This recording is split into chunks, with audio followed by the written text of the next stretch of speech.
शांति।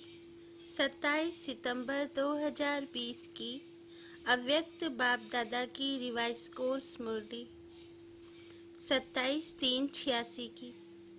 Title सदा के स्नेही बनो। आज स्नेह का सागर बाप अपने स्नेही बच्चों से मिलने के लिए आए हैं। यह रूहानी स्नेह हर बच्चे को सहज योगी बना देता है। यह स्नेह सारे पुराने संसार को सहज भुलाने का साधन है। यह स्नेह हर आत्मा को बाप का बनाने में एकमात्र शक्तिशाली साधन है। स्नेह ब्राह्मण जीवन का फाउंडेशन है। स्नेह शक्तिशाली जीवन बनाने का पालना का आधार है। सभी जो भी श्रेष्ठ आत्माएं बाप के पास सन्मुख पहुंची हैं, उन सभी के पहुंचने का आधार भी स्नेह है। स्नेह के पंखों से उड़ते हुए आकर मधुबन निवासी बनते हैं। बाप दादा सर्व स्नेही बच्चों को देख रहे थे कि स्नेही तो सब बच्चे हैं, लेकिन अंतर क्या है? नंबरवार क्यों बनते हैं? कारण स्नेही सभी हैं, लेकिन कोई सदा स्नेही और कोई है स्नेही और तीसरे हैं समय प्रमाण स्नेह निभाने वाले। बाप दादा ने 3 प्रकार के स्नेही देखे। जो सदा स्नेही है वह लवलीन होने के कारण मेहनत और मुश्किल से सदा ऊंचे रहते हैं। ना मेहनत करनी पड़ती, ना मुश्किल का अनुभव होता, क्योंकि सदा स्नेही होने के कारण उन्हों के आगे प्रकृति और माया दोनों अभी से दासी बन जाती, अर्थात सदा स्नेही आत्मा मालिक बन जाती तो प्रकृति माया स्वतः ही दासी रूप में हो जाती। प्रकृति माया की हिम्मत नहीं जो सदा स्नेही का समय व संकल्प अपनी तरफ लगावे। सदा स्नेही आत्माओं का हर समय हर संकल्प है ही बाप की याद और सेवा के प्रति। इसलिए प्रकृति और माया भी जानती है कि ये सदा स्नेही बच्चे संकल्प से भी कभी हमारे अधीन नहीं हो सकते। सर्व शक्तियों के अधिकारी आत्माएं हैं। सदा स्नेही आत्मा की स्थिति का ही गायन है। एक बाप, दूसरा ना कोई, बाप ही संसार है। दूसरा नंबर, स्नेही आत्माएं स्नेह में रहती जरूर हैं, लेकिन सदा न होने के कारण कभी कभी मन के संकल्प द्वारा भी कहाँ और तरफ स्नेह जाता। बहुत थोड़ा बीच बीच में स्वयं को परिवर्तन करने के कारण कभी मेहनत का कभी मुश्किल का अनुभव करते, लेकिन बहुत थोड़ा। जब भी कोई प्रकृति व माया का सूक्ष्म वार हो जाता है तो उसी समय स्नेह के कारण याद जल्दी आ जाती है और याद की शक्ति से अपने को बहुत जल्दी परिवर्तन भी कर लेते। लेकिन थोड़ा सा समय और फिर भी संकल्प मुश्किल या मेहनत में लग जाता है। कभी कभी स्नेह साधारण हो जाता है, कभी कभी स्नेह में लवलीन रहते। स्टेज में फर्क पड़ता रहता, लेकिन फिर भी ज्यादा समय या संकल्प व्यर्थ नहीं जाता, इसलिए स्नेही है। लेकिन सदा स्नेही ना होने के कारण सेकंड नंबर हो जाते। तीसरे हैं समय प्रमाण स्नेह निभाने वाले।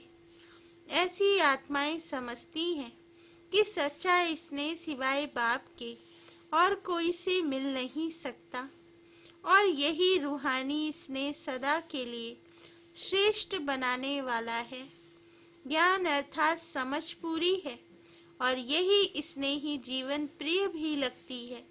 लेकिन कोई अपनी देह के लगाव के संस्कार या कोई भी विशेष पुराना संस्कार व किसी व्यक्ति व वस्तु के संस्कार व व्यर्थ संकल्पों के संस्कार वश कंट्रोलिंग पावर न होने के कारण व्यर्थ संकल्पों का बोझ है व संगठन की शक्ति की कमी होने के कारण संगठन में सफल नहीं हो सकते। संगठन की परिस्थिति स्नेह को समाप्त कर अपने तरफ खींच लेती है और कोई सदा ही दिल शिकस्त जल्दी होते हैं। अभी अभी बहुत अच्छे उड़ते रहेंगे और अभी अभी देखो तो अपने आप से ही दिल शिकस्त। यह स्वयं से दिल शिकस्त होने का संस्कार भी सदा स्नेही बनने नहीं देता। किसी न किसी प्रकार का संस्कार परिस्थिति की तरफ, प्रकृति की तरफ आकर्षित कर देता है और जब हलचल में आ जाते हैं तो स्नेह का अनुभव होने के कारण, स्नेही जीवन प्रिय लगने के कारण फिर बाप की याद आती है। प्रयत्न करते हैं कि अभी फिर से बाप के स्नेह में समा जावे, तो समय प्रमाण, परिस्थिति प्रमाण हलचल में आने के कारण कभी याद करते हैं, कभी युद्ध करते हैं। युद्ध की जीवन ज्यादा होती और स्नेह में समाने की जीवन उसके अंतर में कम होती है, इसलिए तीसरा नंबर बन जाते।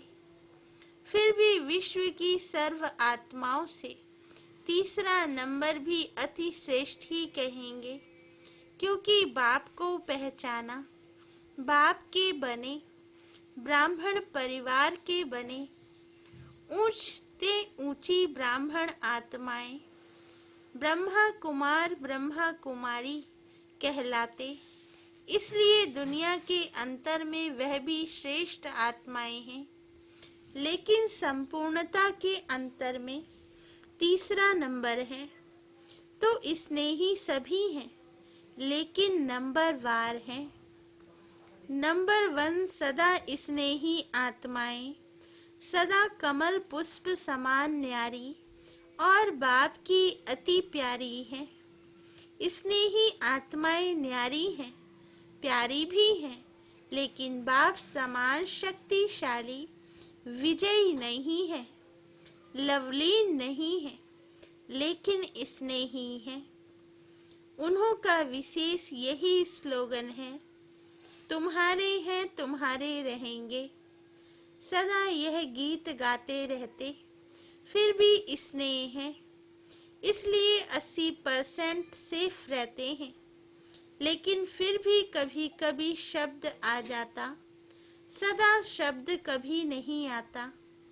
और तीसरे नंबर आत्माएं बार बार स्नेह के कारण प्रतिज्ञाएं भी स्नेह से करते रहते। बस अभी से ऐसा बनना है, अभी से यह करेंगे, क्योंकि अंतर तो जानते हैं ना। प्रतिज्ञा भी करते, पुरुषार्थ भी करते, लेकिन कोई न कोई विशेष पुराना संस्कार लगन में मगन नहीं रहने देता। विघ्न मगन अवस्था से नीचे ले आते, इसलिए सदा शब्द नहीं आ सकता। लेकिन कभी कैसे होने के कारण कोई न कोई विशेष कमजोरी रह जाती है। ऐसी आत्माएं बाप दादा के आगे रूह रिहान भी बहुत मीठी करते हैं, हुज्जत बहुत दिखाते, कहते हैं डायरेक्शन तो आपके हैं, लेकिन हमारी तरफ से करो भी आप और पावे हम।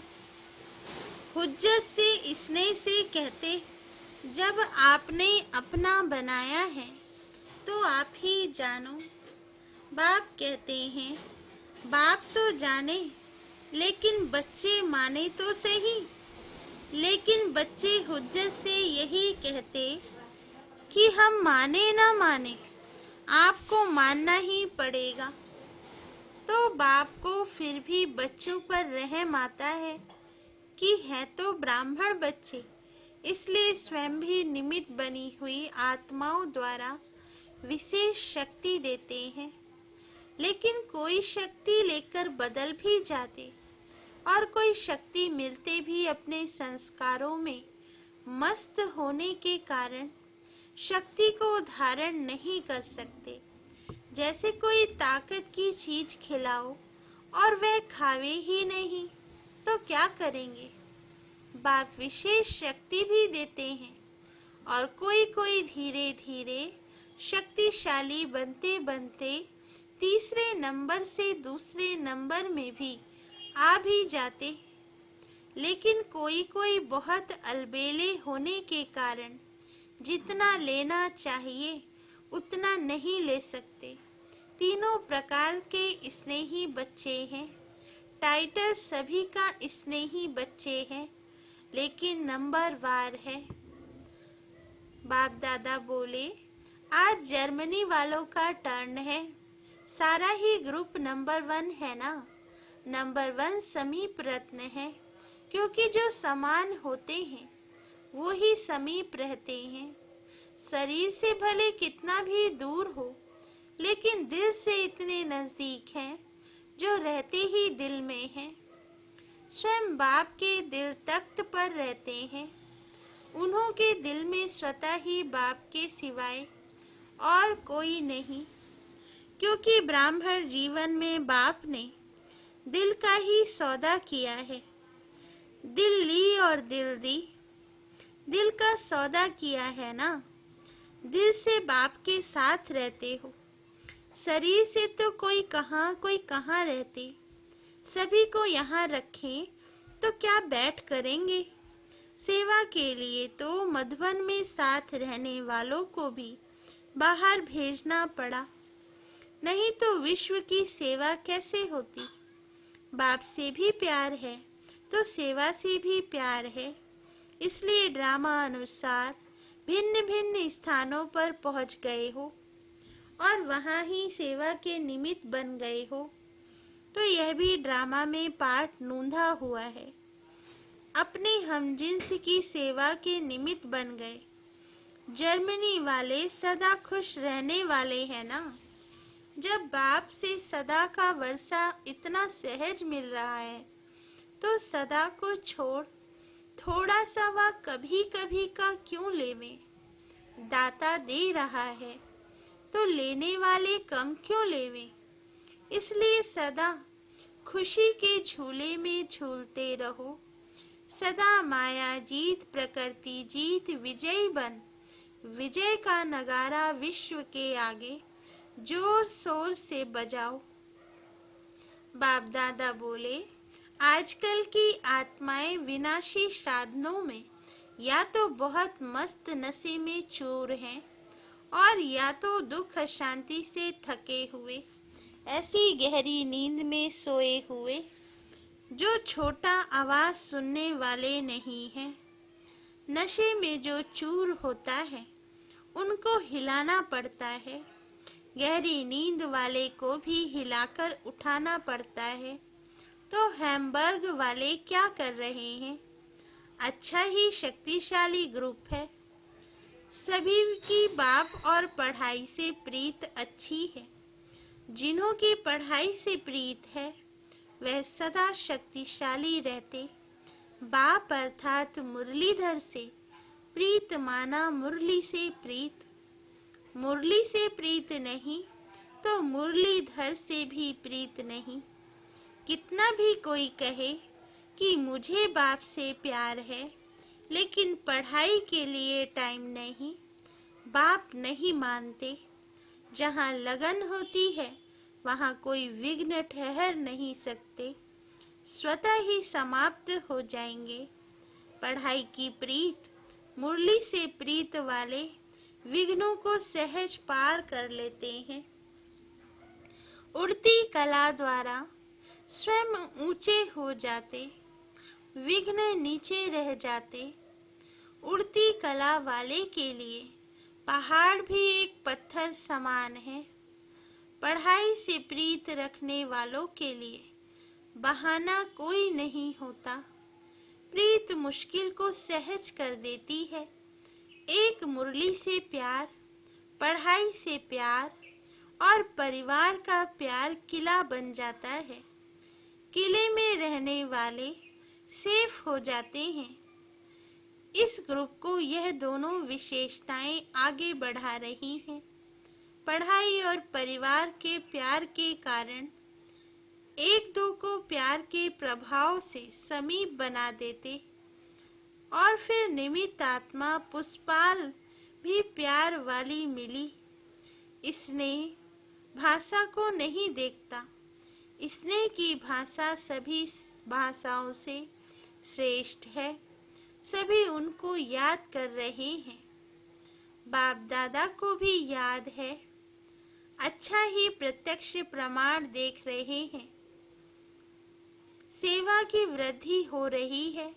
जितना वृद्धि करते रहेंगे उतना महान पुण्य आत्मा बनने का फल सर्व की आशीर्वाद प्राप्त होती रहेगी।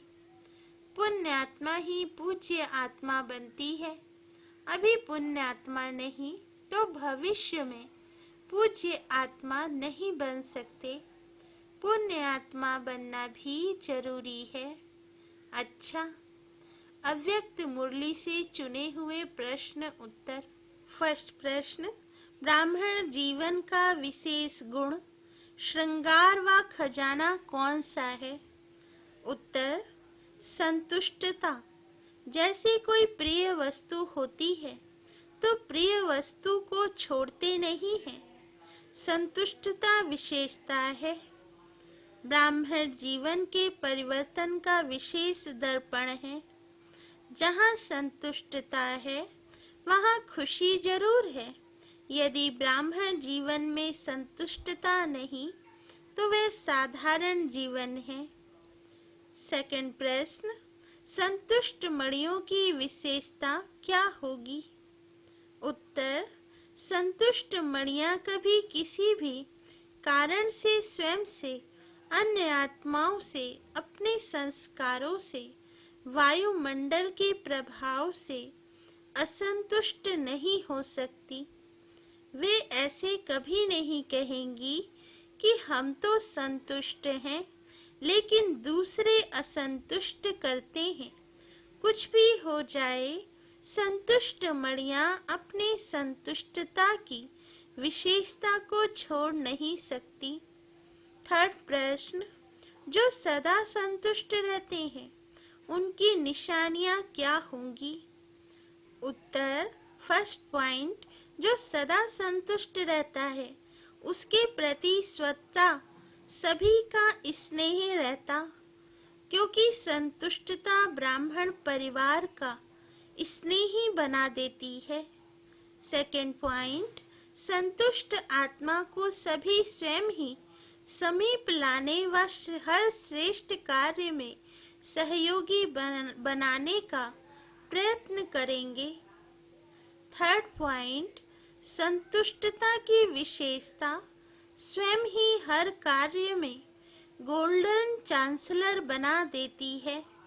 उन्हें कहना या सोचना भी नहीं पड़ता है। फोर्थ पॉइंट, संतुष्टता सदा सर्व के स्वभाव संस्कार को मिलाने वाली होती है। वह कभी किसी के स्वभाव व संस्कार से घबराने वाले नहीं होते। फिफ्थ पॉइंट, उनसे सभी का सता दिल का प्यार होता है। वह प्यार लेने के पात्र होते हैं।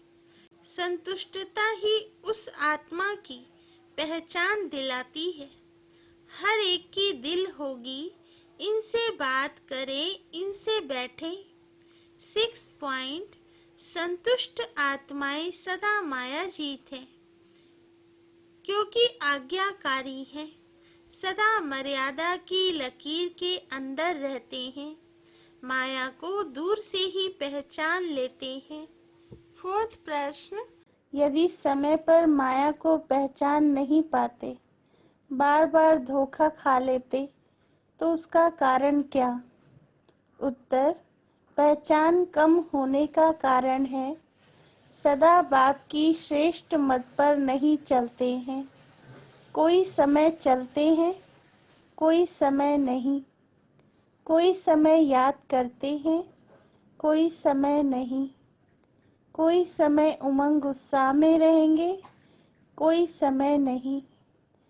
सदा आज्ञा की लकीर के अंदर नहीं रहते, इसलिए माया समय पर धोखा दे देती है। माया में परखने की शक्ति बहुत है।